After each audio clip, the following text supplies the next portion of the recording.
We are broadcasting live from the Woodlands, Texas to the world. You're listening to the only multimedia FM station in Houston, Texas. Your Fusion Radio. Top 40s, dance, Latin, country, pop, rock and roll. All in one station. Mixing genres and generations. You're listening to KNLY, New Waverly, Texas. 91.1 FM, The Boss. The program presented are submitted by members of our community and are a proud sponsor of KNLY 91.1 FM. The views expressed do not necessarily reflect those of KNLY 91.1 FM and its affiliates.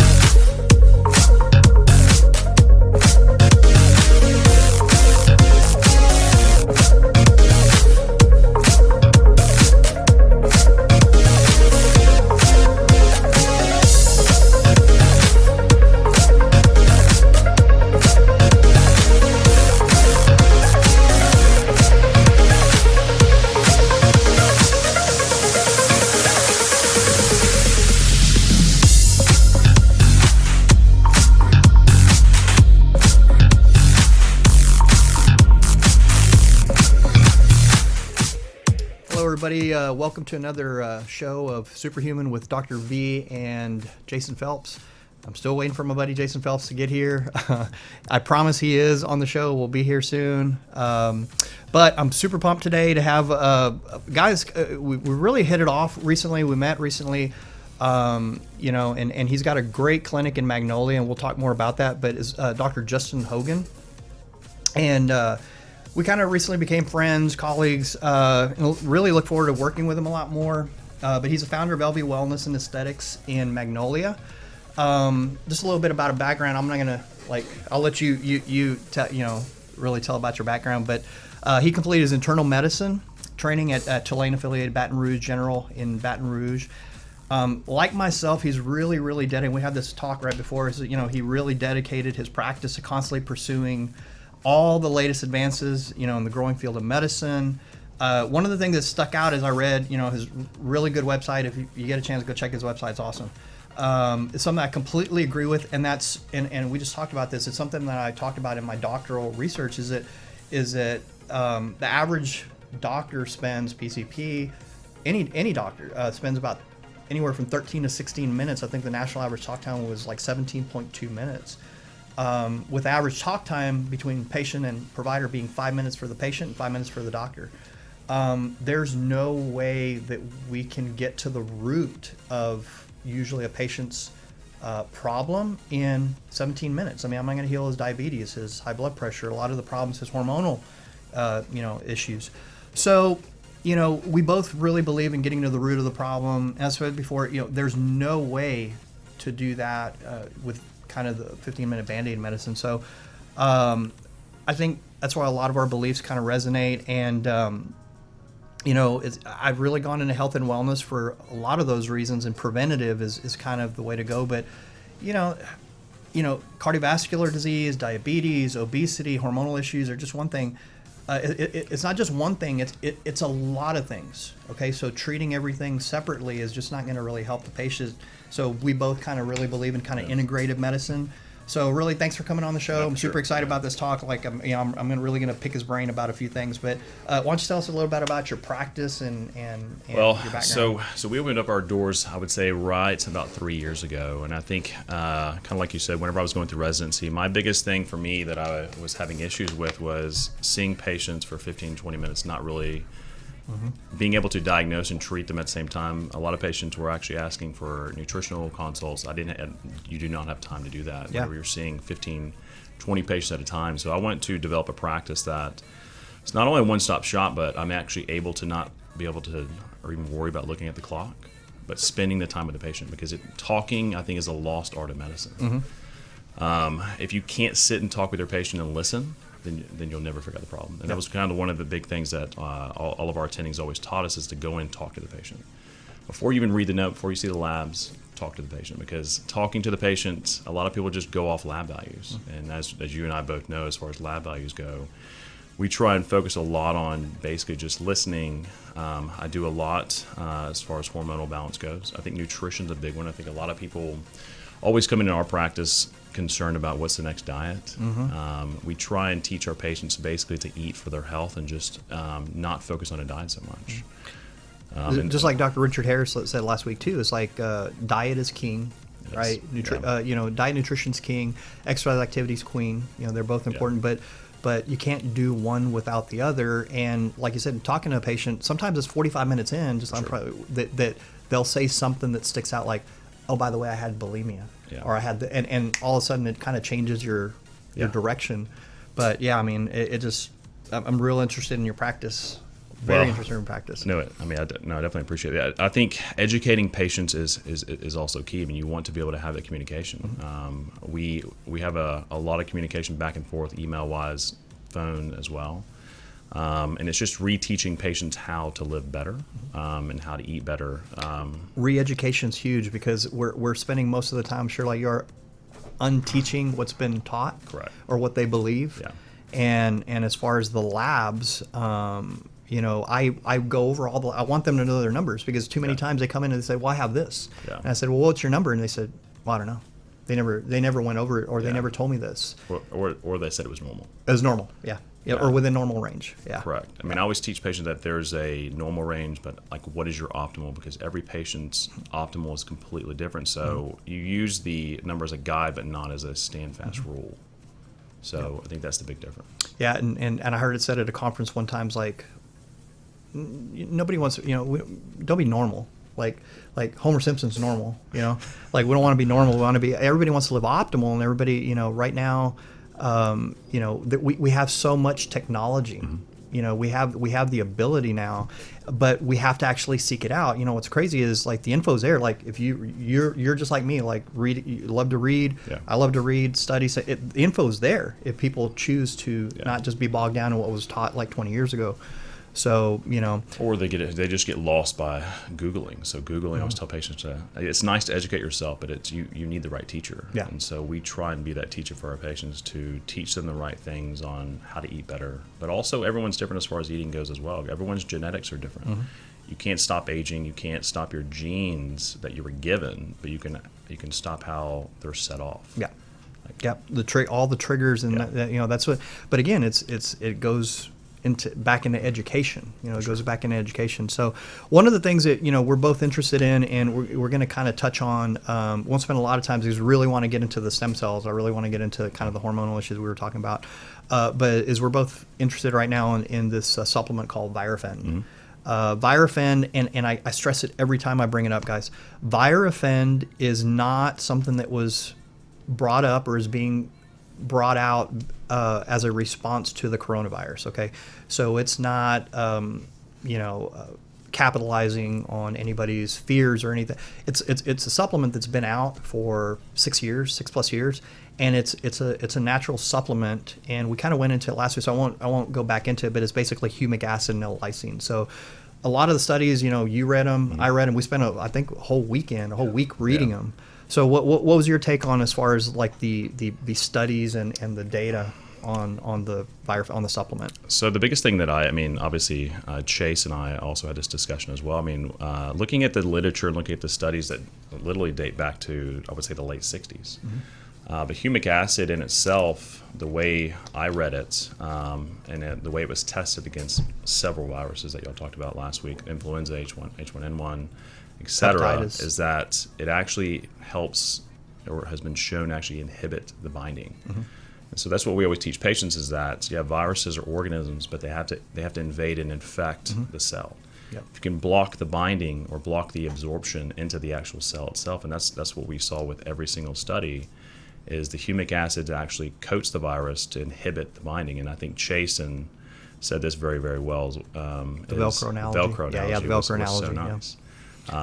But if you can block the binding, then you actually block the inhibition and the replication. So, one of the things that I'm seeing a lot in the media is they keep calling, now it's kind of shifted, and they're calling it a disease. They're calling the coronavirus disease. Right. A virus is not a disease. Right. Okay, it's not until the viral load is high, and basically our immune system is overwhelmed with the viral load that we start, exhibiting symptoms. So a lot of things will add to that. So that's why we want to. We want to enable people to improve their poor diets. Okay, you're just making yourself more susceptible right now. Poor diets, stress, aging. I've touched on this because it's really irritating me that again, the healthy food is still on. There's no shortage of healthy food. Right. All the food that people are eating right now is all the sugar, all the carbs, all the boxed food, processed food, sodas. Yeah. Diet, all that stuff is what, and they're making themselves more unhealthy. Well, they're stressing the body, and so when you stress the body, you inhibit the immune system, and so we always try and teach our patient to eat for their health, because if you don't do that now, you're going to end up waiting until it's broke to fix it. Yeah, and that's what everybody's doing right now. They're coming to like you, me, Yeah. Chase, and they're saying, "Hey, what do you think about vitamin C?" And I was like, "Man, you should have been doing that like 6 months ago. Right. Like it's going to take a while Yeah. for you to ramp up." And that's not to say don't start. Yeah. It's to say, man, you should have Yeah. this should be a wake up call to everybody to really, Yeah. really start eating healthier. Right now, exercise, walk. Get outside, Correct. do something. Yeah. Because everybody's saying, "Well, I can't work." I had a patient the other day say, "I can't work out now," and I'm like, "Yeah, that you can do a lot of things." I tell my patients that, sometimes when, obviously I have 3 kids of my own at home, and so sometimes I'm not going to bed till 1 or 2 and waking up at 4 or 5. So, I'll do a 10-minute HIIT workout. Yeah. 5 minutes. That's all you need. Get moving. Yeah, more and more data is actually verifying that 10, 15, 20-minute HIIT workouts way more effective than Yeah. steady state cardio at like 45 minutes. And it's not boring. This is why everyone's attracted to CrossFit. Is that you're doing something completely different. So it's not stagnant. Yep. But immune system wise, moving is great. Sleep actually helps release certain cytokines that actually improve your immune system as well. But supplementation is big, and I try not to be a supplement pusher, but everyone's personalized. I don't have this gold standard where, hey, here's your regimen. Here's your regimen, yeah. But you want to be able to support different pathways within the body. Like your vitamin D, your vitamin C, your zinc is good. And then, and then we're seeing a lot of the same people though having a lot of those nutritional deficiencies. So vitamin D deficiencies. Sure. So and again, why? Because our food is crap. Our food is terrible. So Yeah. I think there and there is, you're starting to see the paradigm shifts, but there is a lot of people that are using shifting more to food as medicine. But I think it needs to it needs to be taught. Yeah. It needs to be I follow Dr. Dom D'Agostino a lot, and he is at Morsani College in University of South Florida, and he tells a story of some med school students come in and ask him, "Hey, how come they're not teaching medicine, food in school, or food as medicine or nutrition?" And he says, there's just no room. There's no place in the curriculum to just put that in. But what's crazy is it's the thing that's going to make the biggest difference. It is now. And we'll get we could have a whole show on like autoimmune and a whole show. So I really look forward to having you as hopefully a regular and talk about different things specifically, because literally we could have a whole show on gut health or gut health. Yeah, we talk about that on gut health or other things. So I look forward to having you. So we're going to go to a quick break for a word from our sponsors, and we'll be back with you in a few short minutes.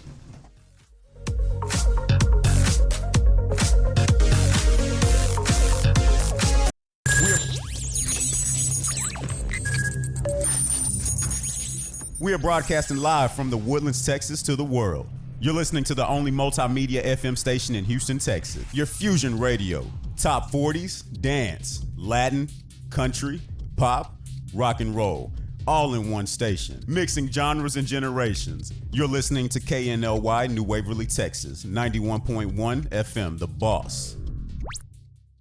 Cupcakes and Bubbles, located at 26400 Kirkendall Road in Tomball, Texas. Cupcakes and Bubbles has the sweetest and most delicious cupcakes for the entire family. From chocolate raspberry, strawberry rhubars, cookies and cream, and the most popular among kids, the s'mores cupcake. Come and enjoy our cupcakes with a glass of your favorite bubbles. Visit www.cupcakesandbubbles.com for the complete list of our delicious cupcakes. Order online through our webpage. DoorDash and Uber Eats is available too. Enjoy life's sweetest moments with Cupcakes and Bubbles. This was a proud sponsor of KNLY 91.1 FM.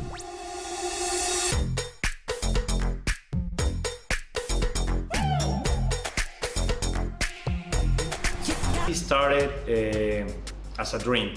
When I was a little kid, I always wanted to have my own restaurant. and it was a dream that finally we had the opportunity to build it here in the Woodlands, and I'm so happy with it. It's a really authentic Italian food. I try to maintain the most original possible. It's very important. Every day I make my fresh pasta. Chi mangia bene, mangia italiano. Please come and visit us. This was a proud sponsor of KNLY Turn on your glam today. 91.1 The Jenna FM. Klein collection is here, elaborated with natural products. Give yourself a compliment with our organic lip glosses in more than 15 shades. With the Jenna Klein Lip Gloss collection, you can hydrate your lips and keep that glamorous look that you need. Turn on your glam. Visit jennaklein.com. And don't forget our skincare collection with natural ingredients that will improve the skin's appearance and prevent visible signs of aging. We have everything you need to achieve smooth and vitalized skin. jennaklein.com. Turn on your glam today. This was a proud sponsor of KNLY 91.1 FM. Woodlands Prime Lending, offering business loan programs for all types of endeavors. Need a startup loan, equipment financing, or even a business line of credit? Woodlands Prime Lending offers a variety of commercial loans to help you get funded when you need it. Call 713-900-7170 or visit us on our website at woodlandsprimelending.com to schedule an appointment today. Getting a loan is easy with Woodlands Prime Lending. This was a proud sponsor of KNLY 91.1 FM. The best way to protect yourself from 2019 novel coronavirus is to avoid being exposed to the virus. Additionally, there are preventative actions that you can take to protect yourself and your family from the spread of respiratory viruses that can make you sick. These include stay home if you're sick, cover your cough, and wash your hands.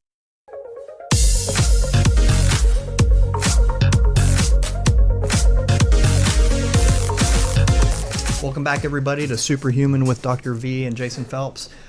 So we're going to just jump right into it. And one of the things I'm very, very interested in, something that Dr. Hogan is an expert at, is stem cells. So, real quick, just kind of go over, what are stem cells. We'll kind of go over kind of a Q&A. But I really want people, and Dr. Hogan, wants them to understand what are stem cells, like from just what are they? So I think in a general sense, stem cells are basically, they line almost every organ system in the body. And so what they are, it's a cell that actually helps our body heal and actually helps it regenerate. So think about when you have an injury, it's that stem cell that's actually dividing and actually creating a response to actually help heal tissue. That's kind of in a general sense. I mean, there's millions and millions of stem cells within the body, but we're only born with so many. So as you age, there's a steady decline as well. So. Well, they've been studying, numerous papers, and I have so many, studies listed, but, Arnold Kaplan was one of the first scientists who actually described mesenchymal stem cell function back in '88. He wrote a really good paper called Mesenchymal Stem Cells, Environmentally Responsive Therapeutics for Regenerative Medicine. And ever since then, it's kind of been polarizing. Yeah. It's been kind of, misunderstood. So real quick, what are the different types of stem cells? There's different types. So I think the biggest difference and the biggest thing I'd like to get across is a lot of people, when they think stem cell, they think embryonic or fetal stem cells. Obviously, there's a fetal stem cell that's basically, you take the blastocyst before implantation. Mm-hmm. That's one type of stem cell you can actually derive from. The other is called adult stem cells or mesenchymal stem cells, which basically come from every type of tissue, whether that's fat-derived, whether that's out of someone's bone core, actually coring the bone. You can actually extract it from the blood, or even amniotic tissue, or basically come from a placental sac. That's kind of the differences between the two. There's a big difference between the two when you're talking a embryonic tissue. They haven't really seen very, very good results with it, because when you take something that's supposed to go into a fetus and you actually put that back into someone, they're highly, highly basically tumorigenic. So this is why it's a big, big problem, because they want to become a liver or a fetus, and so they create a lot more problems. But also they carry a lot of antigens, meaning you have to actually immunosuppress the patient just to be able to inject the tissue, because it's basically a tissue transplant. Yeah. When you take an adult stem cell and you actually infuse it or you actually inject it into the tissue, there's no antigens actually attached to it. So there's a much better response. Well, one of the big things that I want to make sure I get across to everybody is, because there's a big misunderstanding about where they come from, and it's very important to understand that these do not come from aborted fetuses, or that's what the big fear was, that it would become this kind of black market, and that's where all the laws, enacted in the early 2000s were for that, but that's not what they're coming. They're being actually donated. The majority of them being amniotic stem cells being donated by mothers, and they're tested. They're highly tested, So a lot of so as far as the amniotic stem cells, where do those specifically come from? So typically, how the screening process works. I mean, these are mothers that are screened for every sort of disease state as well. It's actually performed in the OR, so it's a scheduled C-section, and the actual tissue is actually taken from the OR and then shipped directly to the actual lab site. Once they're there, then they actually separate out the tissue types, and then once those are separated, then they actually screen them again for anything else that's as far as disease state or anything else, and then they can either be flash frozen, or a lot of places do a dehydrated as well. And so that's kind of how it's actually separated out and how it's actually chosen. So I've been lucky in that we do this. I do a lot of C-sections, or assist in a lot of C-sections, with like Dr. Eads and a few of the other OBs, and there's a lot of like bank stem cell. We bring it up and we draw it directly from the placenta, and from the and put it directly into the bag, wrap it up. So you can bank your own like stem cells for later use also, and there's all different uses, but these are coming from that. So basically, what does a stem cell do in the body, and how do they work? So I kind of always explain it to patients as a stem cell basically goes in to actually help re-stimulate your own stem cells. So it's basically a driver that's releasing and creating cytokines or signaling pathways to actually help heal tissue, help kind of reset the immune system. So stem cells are basically helping create homeostasis of wherever you're putting them. I use kind of a bad analogy, but I always describe it as kind of flies on trash. So if you think about a receptor flies are attracted to something. So a stem cell is attracted to wherever you're putting it. So they want homeostasis. So if you take it and inject into someone that's complaining of knee pain or torn meniscus, they're going to go to that site to actually help kind of heal the tissue, or somewhat show how to actually regenerate that process, but also decrease inflammation as well. We talked about this a little bit on the break, but that's why a lot of orthopedic surgeons, during even total knees or any kind of injuries or ACL replacements, or any kind of major joint surgeries, they're using a lot of now stem cells as adjunct therapy for to improve healing. And it's just helping. I mean, and it's been helping across the board. But like on one of your points is like they have anti-inflammatory activity, immune modulating capacity. Like you mentioned that. Yeah. And they have the ability to stimulate regeneration. Yeah. Well, and I think the big question I get a lot in the practice is like, why don't we take it from our vat, or why don't we take it from our bone? And so my biggest kind of driver for that is, number one, it's a procedure. Number two, how much are you actually going to extract? And then number three is, you're taking an aged stem cell. I would much rather have a stem cell from amniotic tissue. When they ask me that, I always say that. Number one, it can be the pain of the procedure. It can be controlled, but you have to have an anesthesiologist. You usually have to do it in an outpatient procedure. And again, the analogy I always use, whether it's PRP or even that, it's like they say, well, how come Andre Johnson, he could get PRP, and I'm like, yeah, Andre Johnson is at the top of his game when he was in his 20s, and he's an elite athlete. So you're taking his elite like blood cells. If you're going to take your 50-year-old fat, your 50-year-old bone marrow stem cells, they're your 50-year-old bone marrow stem cells. So that's where to your point. Well, so what are some of the indications? Like if I was coming to see, what would be some of the reasons I would come to see you, or need, or what you would consider do well with stem cell? You always have to look at the patient as a whole. I mean, a lot of things that we look at is chronic pain. I mean, pain is a big factor here, and so obviously the opioid epidemic is huge. So chronic pain, injury to that site, chronic inflammation, these are where stem cells have shown through literature studies that have actually helped the most out. I mean, someone that has a torn meniscus doesn't have to actually get surgery. We've seen great results with just doing PRP that actually stimulate growth factors, or doing an injection with what we call biologics or stem cells. So as far as all different injuries, or would they be different, like shoulder, or knee, mostly joint, or is there other indications other than just joint? So you can do other indications. So I mean, there's been several studies, obviously not here just yet, but outside the country. You look at, I mean, we had this discussion a second ago. Reardon. So I mean, he's I would say one of the biggest drivers. You look at MS, you look at Duchenne's muscular dystrophy, you look at rheumatoid arthritis, so chronic, basically autoimmune conditions. They're seeing great results because it's resetting the immune system. Yeah. And this would be more along the lines of an infusion, which we don't do here in the States, versus doing an injection. But we found that, I mean, people getting injections see great results in another area. Like coming in for knee pain, you get an injection in the knee, hey, my neck feels better. Yeah. But there's a reason, like I said a second ago, they're attracted to different areas within the body that are setting off a response. Yeah, and that's what was said, because everybody comes in and their big question, and I'm looking forward to like referring, and we talked about this, because I'm not doing, I want to do things that I specialize in.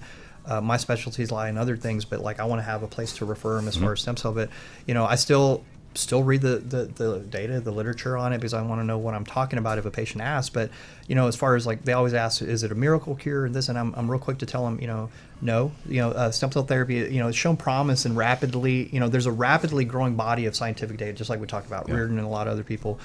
Based on like full-time stem cell therapy since like 2010, regenerative medicine since like 2002, with stem cells, like usually, like you're saying, they're all evaluated. The patients are carefully chosen. I saw a lot of your kind of indication. MRIs, everything. So they're screened. Yeah, you want to see. I mean, you want to see what's going on before you just inject them with anything. Yeah. So I mean, if there's something, I mean, I always explain to patients that it's not going to regrow an ACL back together. Yeah. But it can help basically generate cells to actually heal some of that tissue where you're not having as much pain, where it's not giving out on you, where you can actually exercise. But you have to look at the whole picture. Like namely, just patients who are like in overall good health, who suffer from chronic pain caused by like damage, degenerative musculoskeletal tissues, joint, spine, ligaments, and those that are like not too far gone, right? So because we get those that are like bone on bone. Yeah. But overall stem cells help more people than they don't. Correct. And that's what I've seen, and that's what I've but as far as risks, we'll kind of we're coming up to a break real quick. Ivan just kind of held up the countdown, so really want to get into risk, and it's not really a risk, they're extremely rare. But I kind of want to, pick Dr. Hogan's brain on risk and a couple other things, and we're going to kind of get into the what I really wanted to talk to y'all about, and that's the myths and misconceptions of hormone replacement therapy and kind of what you've been told. So we're going up to a short break, and we'll be right back.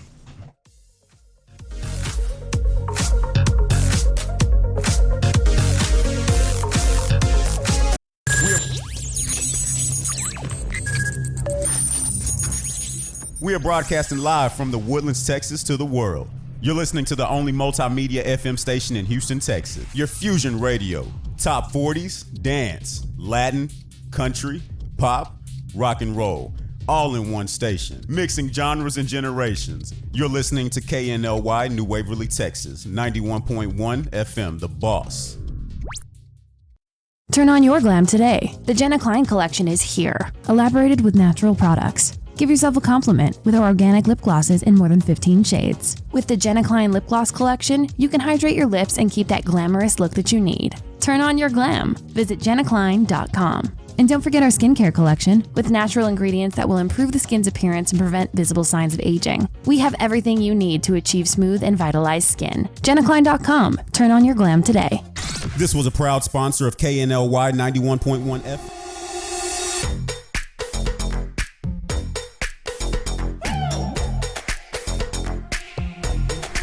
It started as a dream. When I was a little kid, I always wanted to have my own restaurant. And it was a dream that finally we had the opportunity to build it here in the Woodlands. And I'm so happy with it. It's a really authentic Italian food. I try to maintain the most original possible. It's very important. Every day I make my fresh pasta. Chi mangia bene, mangia italiano. Please come and visit us.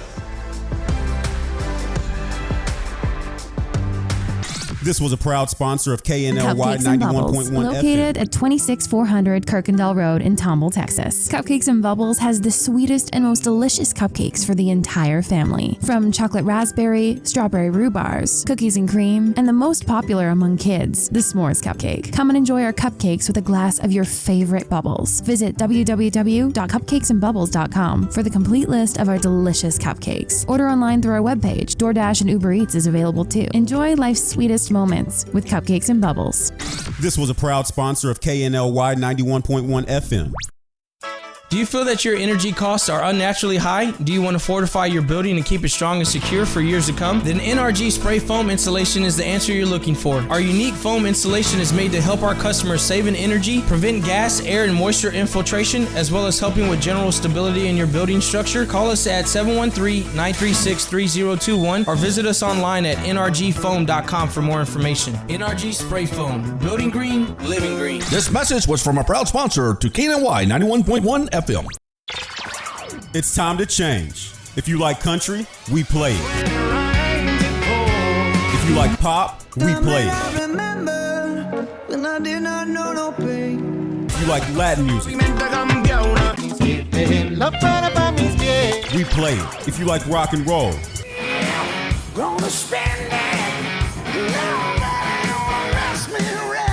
we play it. Because no one does fusion music like we do. 91.1 FM, The Boss.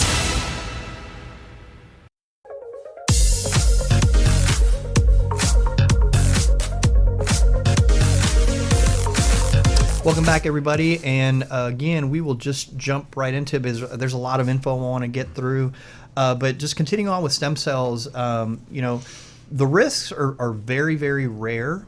But in your experience, what have been the risks? And it's not really risks like we talked about, but what are the risks for like stem cell therapy? Yeah, and I mean, that's a good we talked question, about it's not really risks. It's not. It's the it's not soreness really is like a risk, side but effect. Yeah, it's more of a side effect, but I mean, it's a good side effect. So I mean, we always tell patients that you can have an acute inflammatory response, but remember that stem cells are driving and releasing cytokines to drive that healing process.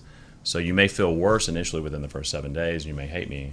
But then typically at that 8th, It's all 9th counseling, day, just like you said. Yeah, it's just relaying the information out. Infection is one thing. It's one of those. It should be said, but it's one of those where like infection is a risk for an injection. It's Correct. infection. So it's I mean, it's extremely rare, but it is a listed. Yeah. I mean, even in like the ORs, you've seen. You take all the precautions. For a joint replacement. I've seen several joint replacements go wrong where we're in complete suits. All the precautions are taken. They've swabbed the nose for MRSA. But even when you take all the precautions, sometimes it still happens. And so, infection rates are extremely rare. But also if you look at the properties of like PRP and stem cell. There's a lot of antibacterial properties too because it's stimulating that immune response to fight infection. Well, basically, it's regenerative injection therapy, adult stem cell therapy. They're more conservative approaches, and we talked about that. Treating pain, unlike surgery, that might help, but sometimes the surgery also might make it worse. You can always have surgery, but like we talked about, you can never unhave surgery. Right. The biggest risk of the therapy is that the biggest risk that you worry about, like with any therapy, is like it just didn't work. Just not working. Just didn't work. But it's definitely not going to make it worse. And for the most part, what do you have to lose? Look at that versus a surgery. But as far as like how soon, and that's always a big question. That's with any therapy, right? It's like how soon does a patient see improvement, and it's variable, but like in your experience, what? So I'll say that I've seen patients improve literally within 14 days and literally just continue to progress. Every patient's completely different as far as the response rate goes, but I've seen some where we've actually done 2 and 3 rounds And it's after that third, fourth month that's when they're like, oh my gosh, like I didn't realize everything's kind of gone away. So it can vary from time to time. And then, I mean, we get the question too is, well, how long does it last? Yeah. So, I mean, obviously when you inject a amniotic tissue or stem cell, it only has so much time as far as its dividing time. And then it's just basically expelled by the immune system. But I mean, we say, 2, 3, 4, 5 years. It just depends on every patient. Like, are you running 15 miles a day? Like, what are you doing to your body? Well, like how many treatment? That was kind of the last question. Is but understand stem cell therapy. Like I explained to patient, it isn't permanent, but understand that total joint replacement isn't permanent. Right. Okay, unless you're a vampire and like nothing's permanent, right? Yeah. We've talked about it, the procedures are really intended to reverse tissue damage, degenerative changes, and kind of turn back the hands of time, but they don't stop. You said this earlier. They don't stop time. They just improve our health, wellness moving forward, but one of the things I saw was usually after a year, about half or more than half of the patients, they're still doing well, going strong. I'd like to have a second, like you're saying, a second procedure or more, but some people just need a tune-up. Also, once a year, but tune-up versus a surgery. Right. I'll take it's that. just like going back to the meniscal tear. I mean, how bad's the tear? Like I said, it's not going to regrow it and reattach it back together. But if you can heal it enough to where you can actually tolerate it, then let's say you're at the golf course and you tweak it again and you actually tear it more. So then some people may require another injection, or just sometimes we do recommend surgery. Sometimes you need it. Yeah. If you're bone on bone, there's not much you can regrow there. They will help stimulate synovial basically fluid to actually give you a little bit of cushion. But sometimes you just end up doing surgery anyways. Yep. Well, that's awesome. Yeah, I really want to get into this is kind of both our wheelhouse. I really, really, really want to get into the myths and misconceptions, and we had this long conversation before the show even started, but we could go any number of places, but the very first one I want to address, as far as, we're kind of switching over to hormone replacement. For some reason, the idea of hormone replacement is still, somewhat controversial. For some people, some patients, some doctors, some people consider it unethical or dangerous to replace hormones after the body has stopped producing them in an ideal amount. So, like, one of the first myths is low testosterone. It's a normal part of aging, right? And so, what do you have to say about that? Because I have yes, it is a normal part of aging. Yes, you are going to decline. Most men start to decline in their 30s, but I'm seeing people in my practice.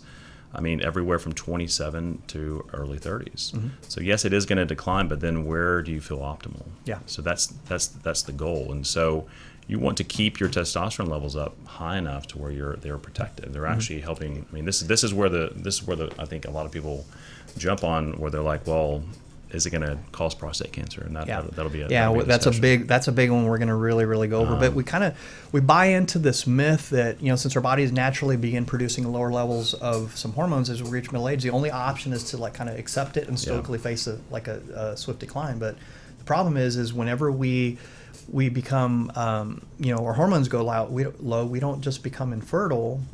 Aging rapidly accelerates. Correct. And so if you look at everything. The natural reduction of hormone levels as you get older, it drives the aging process, and then that brings on the diseases of aging. Right. So what are the 4 big diseases of aging? Heart disease, cancer, diabetes, and Alzheimer's. Those are the 4 big killers. And so, but here's a big thing that we run into is that if you go to your PCP or somebody that doesn't believe in hormone therapy, they go, you're normal for your age. Well, there is no established for your age lab. Well, look at the range. The range, you have a 300 to 1,000, and you're like, okay, well, hey, it's normal. But the question is, where do you feel best at? We get guys that come in that are 400, and they're like, man, I'm crashing midday. Have all the symptoms. I get home, I can't even play with my kids. They have no drive. They're gaining weight. So then you say, okay, well, let's talk about replacement therapy, and what are the benefits and what are the risks? For me, keeping it low, you're much higher risk, and the data is really, really, really clear. Yeah. And I have just stacks and stacks and stacks of data. Here's the thing: the 4-year age part should be a huge red flag for anybody that doesn't want to basically look forward to the typical course of aging in our society. We kind of tend to just accept that we're going to just kind of get more and more and more decrepit, and age into a nursing home, you know, and the number one thing that's going to put you in a nursing home is not disease, it's immobility usually. I want my hormones and the hormones of my patients to kind of be at the normal range of someone the age I want to feel, right? Not the age on the calendar, but to be within the normal range of someone who is beyond their reproductive years. That means you're dying. I mean, albeit slowly, but like you're dying. So you can either accept your decline at like 35 to 40, or you can start replacing. And if you look at the medications that patients are on, typically when they hit 60s, 70s, hypertensive med, statin, osteoporotic medicine. These are all three areas that hormones actually have been shown to help improve certain areas. They help improve cardiovascular health. They help improve weight loss. They help improve bone stimulation. I mean, how many people have you seen that 60, 70 die in the hospital of pneumonia from a hip fracture? For a hip fracture, yeah.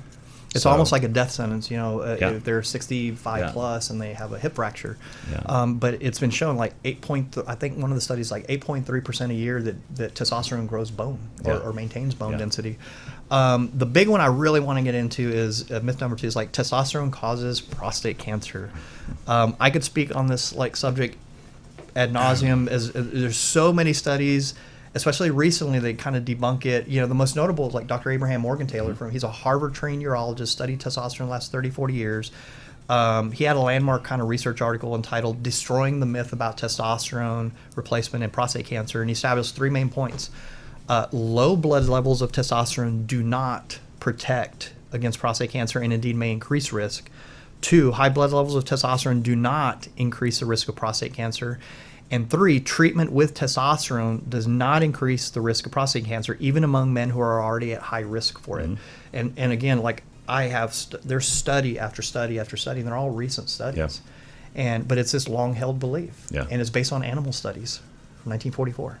Well, and that's the biggest question we always get is, okay, I have a history of a family history, and so this is why you screen. I mean, you always have to do PSA. We do PSA regardless with everybody, even though we believe it's not like we're just totally saying, oh no, don't check PSA, because it's a very real condition with men as we age, period. But there's so many things, and all the data is actually showing the opposite. In fact, like 2 of the more recent studies actually showed that you're more at risk for prostate cancer at a low testosterone level.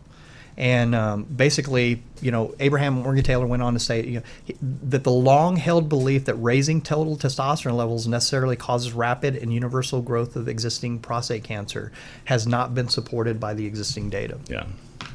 So I could go on. Dr. Hayter presented data at Sexual Medicine Society of North America conference in 2017. It was a controlled study, 400 hypogonadal men who got TOT versus 376 guys that didn't get TOT. After an 8-year follow-up, 9 guys out of the TOT, so 2.3%, were diagnosed with prostate cancer, while about 26, close to 7% were diagnosed with prostate cancer in the control group with no. And that's like even one of the smaller ones. There's bigger ones. March 2017, Dr. Loeb of NYU published a case control study showing that men who received TOT had a decreased risk of aggressive prostate cancer. Furthermore, patients on TOT had significantly increased odds of more favorable risk prostate cancer in general and decreased odds of aggressive prostate cancer. We're seeing that. So you're actually with a lower testosterone, and I think the number is like 840, if I'm not mistaken. Above 840, you're quote unquote protected against the aggressive form of prostate cancer. So, I mean, we go like on and on and on, but all that to say, we still monitor PSA levels. It's not like to totally just not screen. So. Well, I think it's a misconception where when you see someone on TRT, they end up getting prostate cancer. So it was already sitting there, just wasn't detectable. So yes, if it's sitting there, it can be like gas on.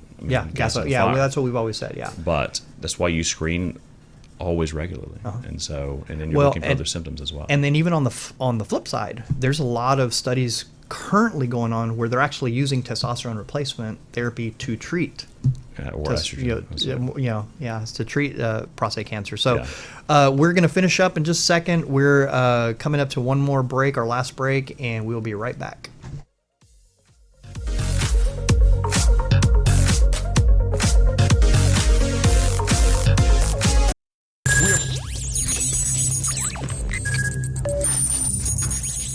We are broadcasting live from the Woodlands, Texas to the world. You're listening to the only multimedia FM station in Houston, Texas. Your Fusion Radio. Top 40s, dance, Latin, country, pop, rock and roll. All in one station. Mixing genres and generations. You're listening to KNLY, New Waverly, Texas. 91.1 FM, The Boss. Cupcakes and Bubbles, located at 26400 Kirkendall Road in Tomball, Texas. Cupcakes and Bubbles has the sweetest and most delicious cupcakes for the entire family. From chocolate raspberry, strawberry rhubars, cookies and cream, and the most popular among kids, the s'mores cupcake. Come and enjoy our cupcakes with a glass of your favorite bubbles. Visit www.cupcakesandbubbles.com for the complete list of our delicious cupcakes. Order online through our webpage. DoorDash and Uber Eats is available too. Enjoy life's sweetest moments with Cupcakes and Bubbles. This was a proud sponsor of KNLY 91.1 FM.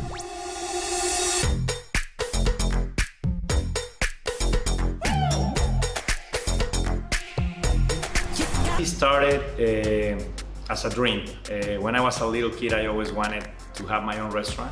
And it was a dream that finally we had the opportunity to build it here in the Woodlands. And I'm so happy with it. It's a really authentic Italian food. I try to maintain the most original possible. It's very important. Every day I make my fresh pasta. Chi mangia bene, mangia italiano. Please come and visit us. This was a proud sponsor of KNLY. Turn on your glam today. 91.1 The Jenna Klein collection is here, elaborated with natural products. Give yourself a compliment with our organic lip glosses in more than 15 shades. With the Jenna Klein Lip Gloss collection, you can hydrate your lips and keep that glamorous look that you need. Turn on your glam. Visit jennaklein.com. And don't forget our skincare collection with natural ingredients that will improve the skin's appearance and prevent visible signs of aging. We have everything you need to achieve smooth and vitalized skin. jennaklein.com. Turn on your glam today. This was a proud sponsor of KNLY 91.1 FM. Woodlands Prime Lending, offering business loan programs for all types of endeavors. Need a startup loan, equipment financing, or even a business line of credit? Woodlands Prime Lending offers a variety of commercial loans to help you get funded when you need it. Call 713-900-7170 or visit us on our website at woodlandsprimelending.com to schedule an appointment today. Getting a loan is easy with Woodlands Prime Lending.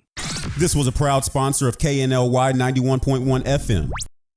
The best way to protect yourself from 2019 novel coronavirus is to avoid being exposed to the virus. Additionally, there are preventative actions that you can take to protect yourself and your family from the spread of respiratory viruses that can make you sick. These include stay home if you're sick, cover your cough, and wash your hands.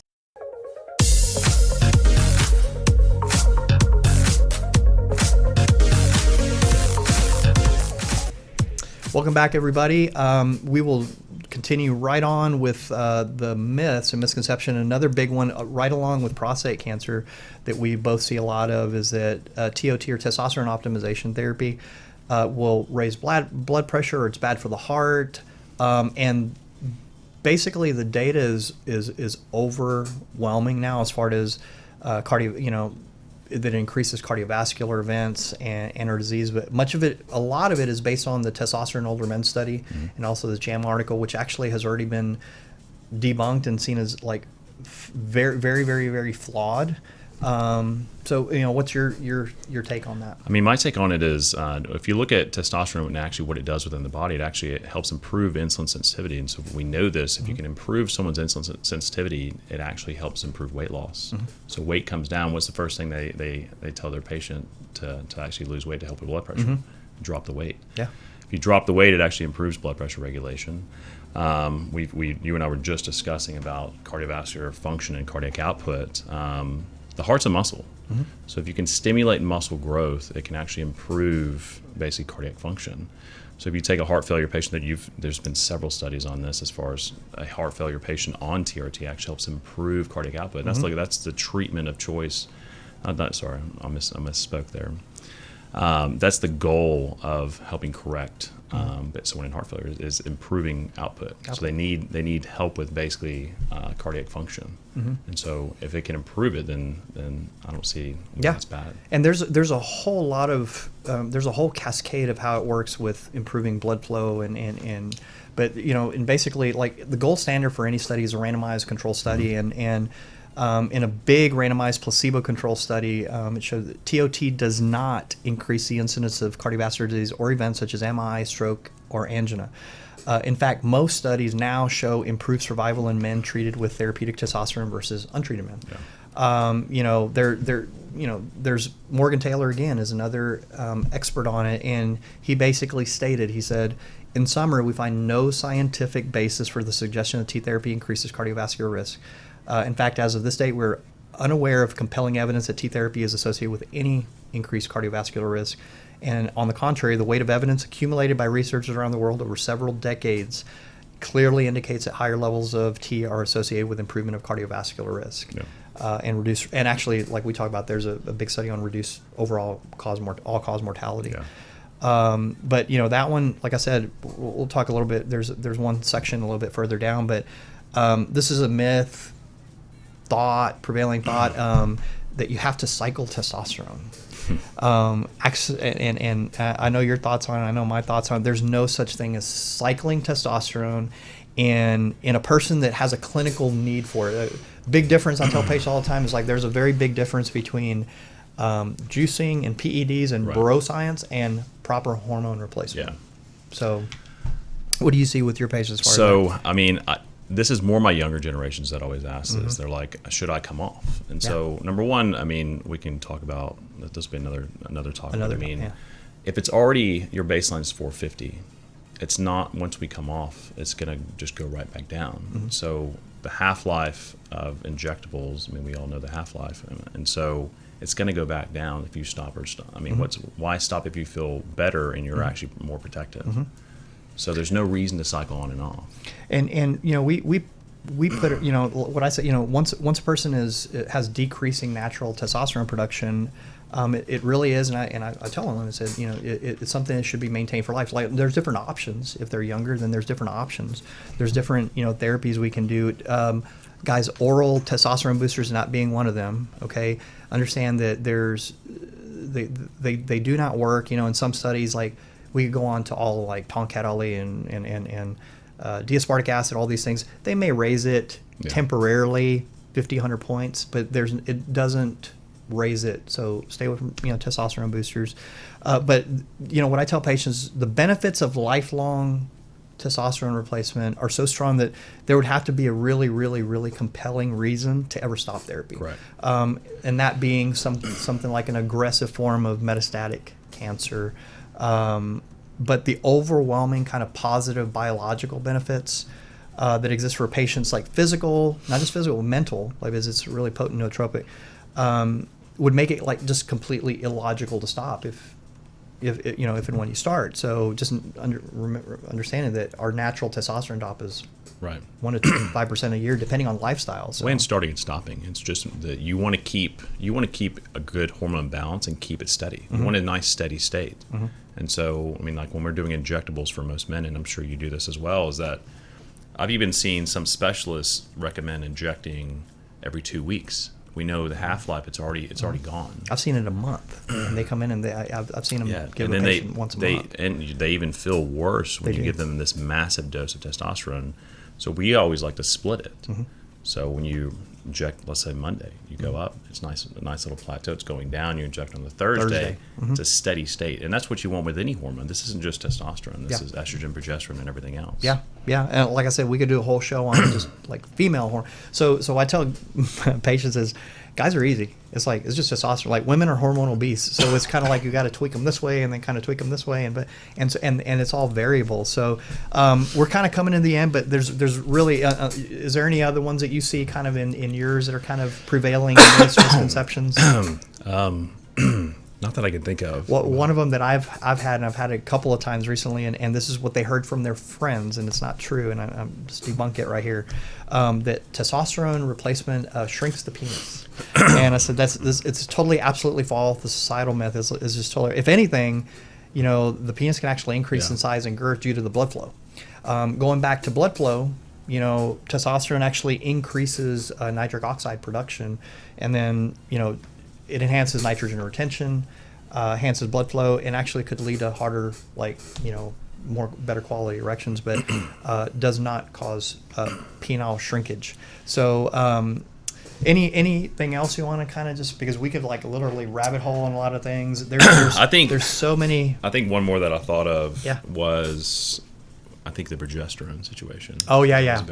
This is on the female side, guys, and like I said, we'll do a whole show, but we talked about this, and it deserves to be said, because there's two camps of thought on this. I mean, so we'll get patients that come in that need both estrogen and progesterone. So if you know the way the cycle goes, you want to keep those both in balance. I think that was my thing in mints, but. Some will come in just on estrogen therapy without progesterone because they've had a hysterectomy. Yeah. So, but if you get overstimulation of estrogen within the breast tissue, and there's not progesterone, there's been shown that it can actually increase the risk for actual breast cancer. This is kind of where hormones get their. People are doing it wrong. They're doing it wrong. Yeah. So it's not hormones. I think hormones are very, very good. They're very needed. They're a good adjunct to overall health and wellness, along with diet, nutrition, exercise, activity, all that. But they have to be done. I think too many people are getting into hormone therapy and not understanding it completely. And so, make sure that you go to somebody knowledgeable that you feel comfortable with, that checks a lot of checks a lot of the biomarkers regularly, that visits with you regularly, that talks with you regularly. Last thing, we're closing down. I just got the call from Ivan. So basically, one more time, you want to tell everybody kind of where to find you? We put up your email address and Instagram. Excuse my voice. My allergies are kind of acting out. But we're actually in Magnolia, right off 1488, kind of right across from the Domino's, and right upstairs from Pies in the Sky. So. Gotcha. Well, we've kind of posted, look them up on Instagram and Facebook, and on the website. Yep. The website's great. I'm probably going to be seeing him close pretty soon here, also because of the whole kinesics. That's a whole other thing that we didn't even talk about, but it's for recovery and things like that. It's basically just taking a deeper look into the actual overall body itself. Gotcha. Yeah, I'm looking forward to doing that for recovery once we're able to get back in training, in a gym. But thanks everybody for joining us today, and join us next week. I believe we will have Brad Overstreet here from Precision Nutrition, and we'll be going over habit-based coaching and nutrition, and it'll be another great show. See y'all next week.